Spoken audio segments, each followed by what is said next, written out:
Hi, and welcome to the Moments That Matter podcast. I am your host, Laura Escamilla. And I am your co-host, Isaac Escamilla. We are at the end of our first season. This will be our last episode for this season, and we're going to take a little break for the holidays and come back in January with some great new information for everybody. We wanted to recap what we've learned this season in our 20 episodes and the best parts of the season. So for me, that very first episode, It's a Money Matter, was a big lesson learned. Through this season, we've had some old friends come on. We've met some new people. We've made some new friends, and we've learned a lot. And for me, that first episode, I had intentions of it to be about myself and my friends, Ginger and Selena, talking about discussions we had with our kids about money and how to budget and spend money.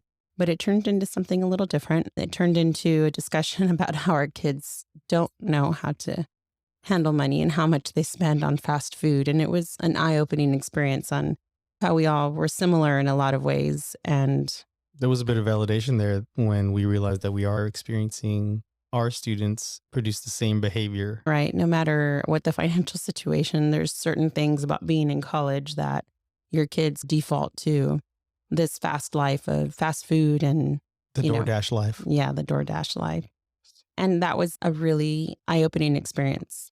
And from then on, I let the episodes turn into what they were. I had questions that I set out to ask every episode or things I wanted to address, but I think most of them, they just evolved as we started. I didn't try to make them into something. From that point on, we let all the episodes flow organically. And so I don't know if that was my favorite episode, but definitely I learned the most from that episode. And after that, we gave some information on students entering their junior year. And then we had a really great conversation with our friends, Rochelle and Audrey, about their sons being Division I athletes. And I think I learned a lot that episode. I saw a big change in that episode as far as the tone, definitely. And it was very early on in the season, but learning about their struggles and learning the do's and don'ts of not producing a Division I athlete, but the do's and don'ts of being able to navigate those worlds in baseball and in football, how they're very different, but there is some sort of overlap. And I think for me, I went in expecting, because I think all of us as parents, when our kids are little and they start playing sports, all our kids have these dreams of being professional athletes. And just listening to how realistic that is for some kids and what that reality looks like and how they handle that and what the things you need to do. And really, it's all about being realistic about your kid and what their abilities are and the challenges ahead and the work that it takes. And I'd really like to circle back, I think, the second season on this, because I know it's an evolving situation with these athletes and the obstacles. And I think people should know what that really looks like. Yeah, that one really affected me. That was very enjoyable. I loved hearing the stories from the people who live them and how we realized that a community college, JUCO, or a JUCO route for baseball can be a very good idea. Because they're our friends, we have discussions. We've always followed their kids, but I don't think we ever had discussions about really what they had to do to get into to that position. And it was incredibly difficult for both of them and just tremendous effort on behalf of the family and the athlete. It takes a village and it takes a lot of commitment from everyone. After that, it took a lot for me to process my thoughts on the information I wanted to share through these episodes on the college applications. We met a great resource, Paige Cisneros, an independent education consultant, and getting her feedback and her viewpoint on college essays and visiting colleges and all of those things. Information that I felt I knew, but she does it day in and day out. She's a wealth of information. It's really a joy. We had her for a couple of episodes to speak with her. And I just, every time that she's here, we learn something new. And I understand the value of what she does as an independent education consultant. If you're listening out there and you do need some assistance with that, Paige Cisneros is definitely the person to contact. And in our episodes, she did It's a College Essay Matter and It's a College Visit Matter. And like I said, getting her input on that was really great. And just meeting her, because we didn't know her going in. And she was kind enough to spend her time with us. And I hope to bring her back again with some other topics to help parents. The episodes that really resonated with me, though, we spoke with our friend Karen Sutton and Selena, and we had a discussion about Karen sending her first child off to college. And it brought back a lot of memories, for one, but she was really nervous about talking about the questions she had. And I think it brought about a lot of good information, I think, especially sending a daughter to college. And I really loved those 2 episodes because we did a part 1 and part 2. I think they were really great too. She had a lot of questions, and I really enjoyed the mom talk. I don't know how to better phrase that. Just watching the three of you talk about the way your hopes for your daughters and what actually happened, and how to navigate those waters, and the expectations, like the one expectation about staying the entire weekend during drop off, and how that's Right, probably not a great idea, and how right. you should probably plan to leave and leave your daughter or son alone to acclimate to their new environment. I thought that was really insightful, and I thought that was really cool. And it turns out that she took our advice, and it was the right advice, and it worked itself out. I think she would have figured that out organically anyway, but it was good to know ahead of time. Right, and I think part of going through this process also is that we were trying to share stuff that we really experienced, and we did make mistakes, and Sure. we learned along the way, and that's what we set out to do, is share that with our friends, a lot of friends in this way. Yeah, definitely. The questions that I get often because of my work are technology related. So that leads into the next one that we did, was the technology matter. And that one did well as far as our analytics are concerned. Not as well as some of the other ones. I think our number one episode was still the division one and the money matter. Those are the two biggest ones, the two earlier ones, but they do have I guess they resonate the most. They all Yeah. trickle up along with those. Yeah. Yeah, and again, that was a conversation we had because you do get calls all the time, especially as school is starting, with people having issues with Absolutely. computers and Absolutely. figuring out how to set up their kids. So I liked that conversation, and it was nice to have you. I think my biggest takeaway from that one is just buy a Mac unless you You can't, you're and right, then unless your unless program you calls need a for Windows different. PC, then buy a Windows PC. I did get a little bit of feedback from that one from an avid Windows user who's a part of our family, and I thought that was amusing and cool and interesting. Yeah. But the perspective was from the student, and I do appreciate the student perspective. We had our good friend Sandra on where she talked to us and shared the story about losing her son to fentanyl. For me, the biggest part of that was the first time I got to speak to Sandra about the loss of Ryan and how that affected Lucas, and sharing that. And I think it's so important, the work she's doing, the advocacy she's embarked on, this new journey, and that has happened as a result of losing Ryan. And no parent should lose their child or be in that position, but what she's done with that loss is really remarkable. And I think for me, this was the most impactful episode because, like I said, I hadn't talked to Sandra since it happened. And I was really important for me to share how important he was to Lucas and how that affected him. And I think it's so important to know the loss, and that this situation is happening more and more. You hear about it more and more. Those are somebody's kids, somebody's friends, and it affects everybody around them in their life. It does, and not just Lucas. And it was a very Ryan was very important to our local community, and the outpouring when this happened was tremendous. And it is phenomenal to see Sandra become such a champion, and she has made changes at the local level, and there are changes at the state level, and recently I've seen changes at the federal level to tackle this really hugely important problem. And as she said herself, she does not want other parents to go through what she's been through. And it was a very touching episode, and it was a very important message. And we're so grateful that she was able to share that with us. Bringing it back to what our intentions are with this podcast of sharing with parents about the difficulties of not just sending your kids to college, but being a parent to kids this age. There's a lot of challenges that comes with this, and it's hard. People always talk about when your kids turn 18, you're going to miss this and it's going to go away, and our kids are moving and I'm going to miss being a parent, but it doesn't happen like that. It's It's a come bunch of new across. challenges. And Yeah. someone once told me during a senior walk that I was working when I was running the scoreboard. I used to run the scoreboard at the football games, and we do a senior walk, and all the seniors walk the track, and there's a video playing with pictures and images of the students, and a lot of the parents get a little emotional, as of course they would. But there was one parent in particular once that I walked down, and I asked why she wasn't crying. She said to me that it only gets better. This is the beginning, not the end. And Always remembered that. And it's true. I know now from experience that it's 100% true. It has only gotten better, and it is only the beginning of their lives.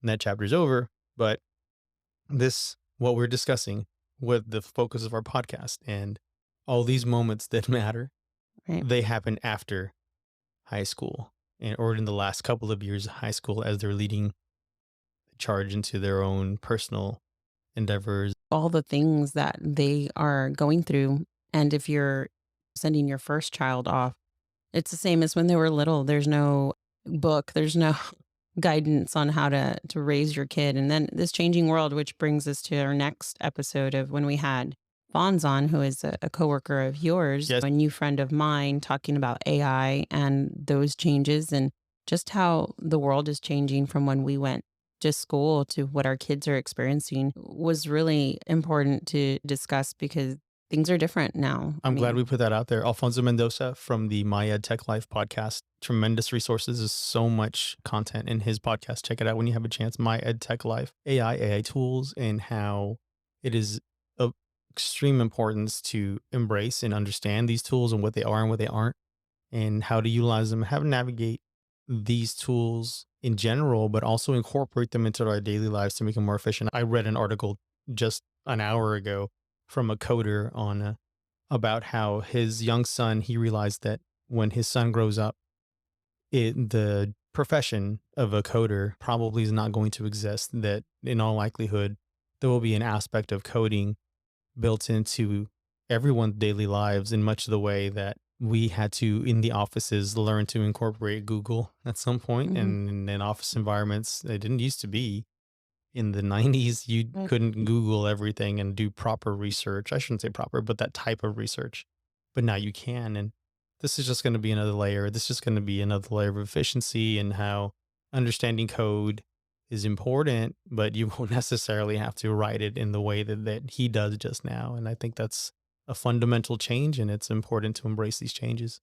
Sure. I learned a lot and have been evolving professionally also and as a student myself going through the changes of using that and it's been a journey and I think it's just going to continue to evolve in that aspect. So I think it's really important for our parents to understand that those changes that are happening. And then we had our friend Ernie on, who is with Region 1 Education Service Center, and his work through helping students getting to college and learning STEM resources and exploring that after high school, and the TIES conference that he held to help young men who are looking for guidance This one was for. a fun one. That was actually directly related to the event because I was fortunate enough to be asked to present at that event, and that was a lot of fun. So was my partner, my colleague, Alfonso Mendoza. We were both out there. Speaking Mhm. of him from the other episode, we share a lot of the same background. Mr. Mendoza and Mr. Gonzalez and myself, we grew up in the same town, had shared experiences, not necessarily at the same time, but our backgrounds they overlap quite a bit and they're very similar. So just see these young men and being able to offer a little bit of guidance, and I'm not going to say that I didn't have any guidance, but maybe I didn't.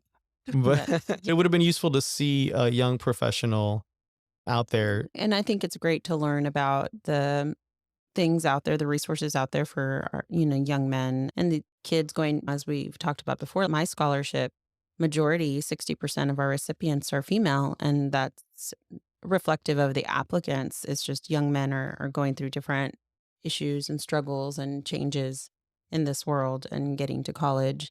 And I thought that was important to know what resources are out there for kids and also for parents who don't have children in these programs to know that how fortunate their kids are to have guidance, to have their parents At there home. at home to do that and to be that for them. If they didn't want to get involved or hesitant to get involved with their kids' journey through college and preparing, just to know that how important that is, that there's organizations out there trying to provide these resources. And if you can help your kid, you should. I thought that was important just to see that kids have different experiences and.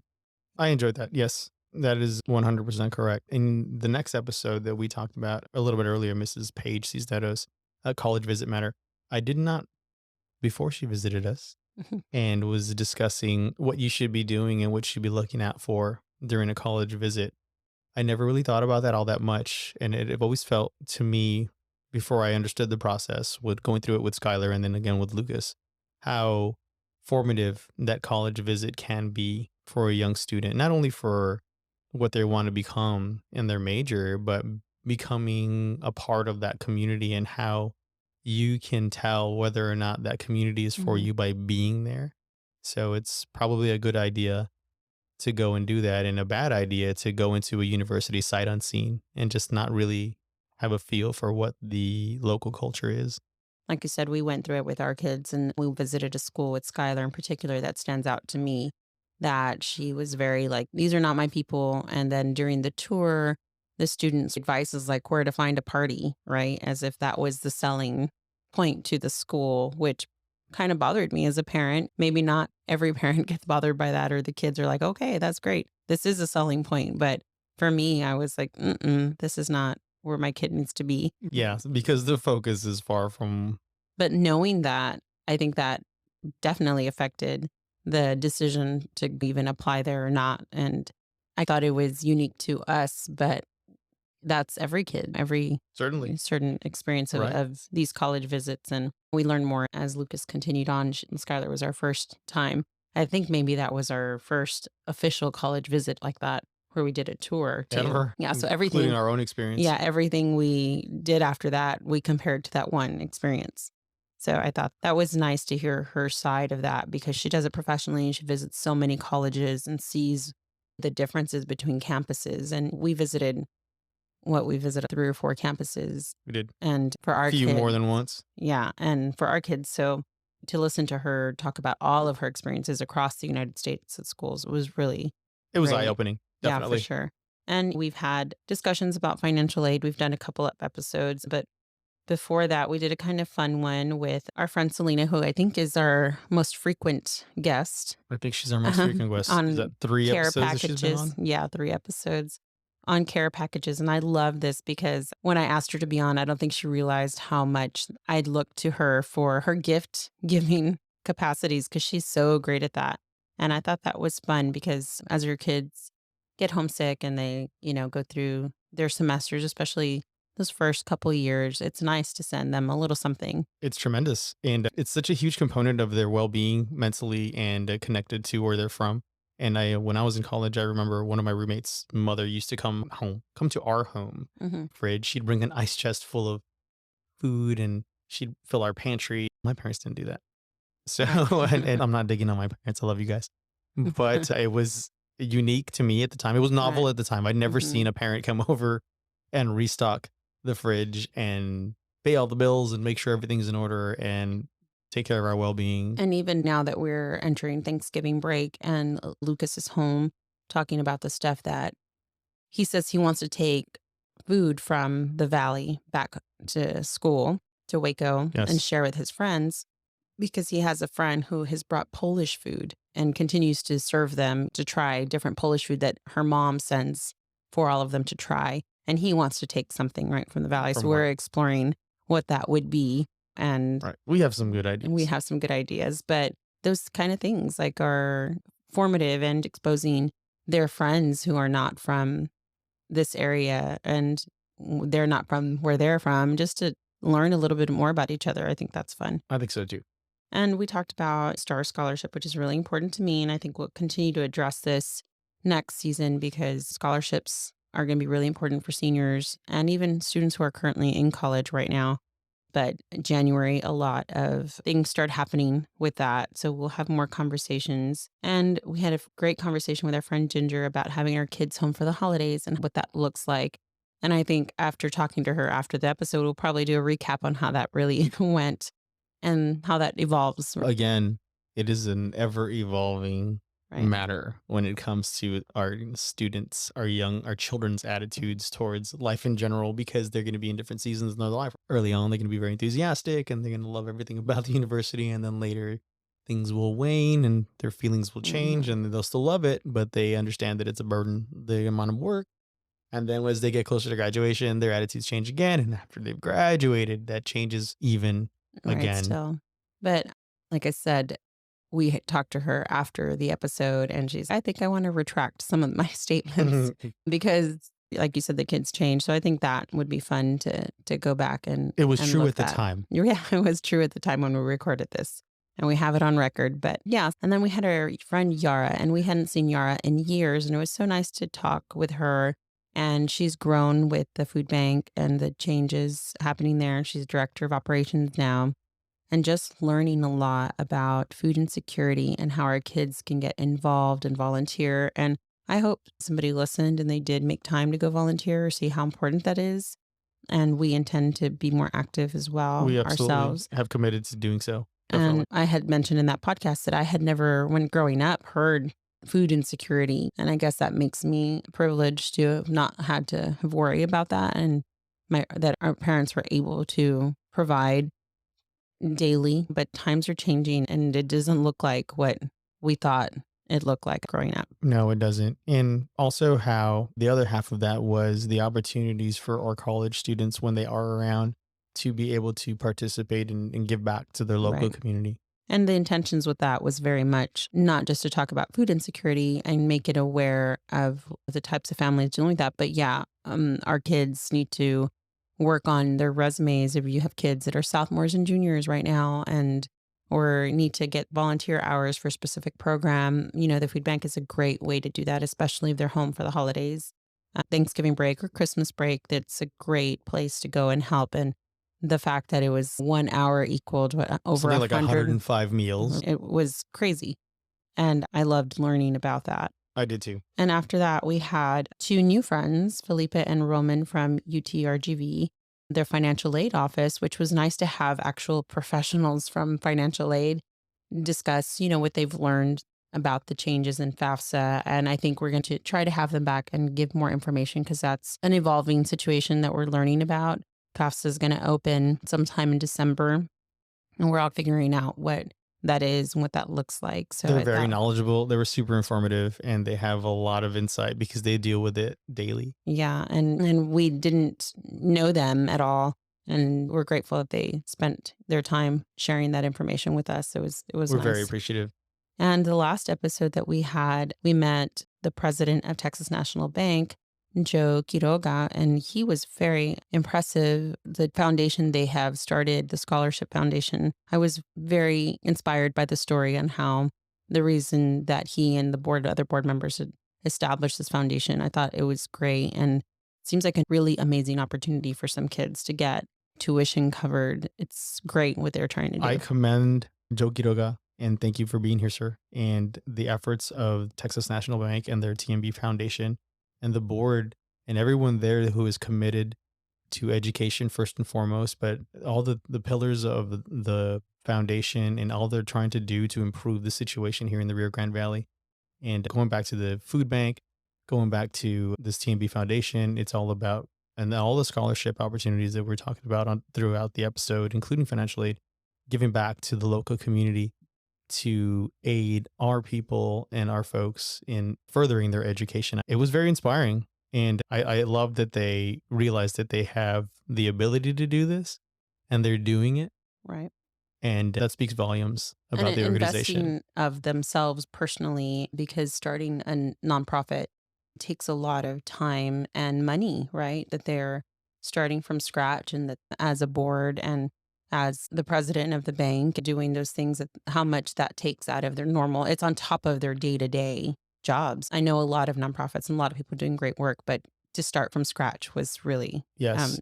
So we've never inspiring to been see. there at the beginning, Right, right, which is really cool. And your organization is very much like this. And you were there very close to the beginning right. and were involved very heavily. But It's this nice to is see. nice to see it as it's coming to fruition. So if you are new, this is your first episode listening, or you're missed some of the episodes and you're listening to this, go back and explore the episodes that you may have missed or didn't listen to all of them. Maybe you didn't think it pertained to you, but there's a lot of great information I think that we provided over these last 20 episodes this first season. And coming up on the next season, I have people in line to learn about different scholarship organizations that we're going to be talking to, and scholarship office from the university also, to give parents some insight on that and getting some recap on some new things happening. And if you're listening to this and you have a story you'd like to share or be a part of the podcast, Reach out to us. reach out to us. Yeah, our website, Moments Matter Pod, has ways to reach us and email us. We welcome meeting new friends and getting more information on different organizations and different things that affect parents of college students, parents of high school students preparing their kids for college. Or if you have questions and there's things that we can answer, yeah, send us an email with those questions too. We'd love to talk. I will, if I don't know, I'll find out or find somebody who does know Yes, we will. for you. momentsmatterpod.com. Yeah. And I just want to say, just to close it off, that it's been a really great journey and it has affected me far more than I realized that it would, because I see that we are all in this together and that our students are very similar and they share the same struggles and experiences. There are resources out there for the young men and women that want to further their education, and that we can point them in the right direction. Then I think that we can set them up for success. And also share an episode if something really stood out to you. Share it with your friends, share it with your family. I think we are doing the best we can getting the information out there. But as I meet people and talk about the podcast and talk to counselors, and it's good information, and I'm not just to boast, but I'm trying to put information out there that I hear parents want to hear and that I do on a daily basis, and not everybody has access to the information. So share it, share whatever And if they stood don't out have to you. Spotify, we're also on Apple Podcasts and we're also on Amazon, and we will be cleaning up our YouTube channel to make sure that all the episodes are available there as well. So stay tuned. Next season, we're going to try to be a little more active with our YouTube and our videos, and or active in general, because I don't know that we, in learning process, did as much as we could, but we're going to try next season to We be have a very small staff. Yeah. To be more active and learn to do that more. And I'm trying to be better on social media, also on sharing our lives and our stories, and just so people can see that none of us are perfect. We're all going through this together and we all have questions, and we're happy to help. Season 1 has been great. Thank you for listening. Thank you for listening this season. Happy holidays.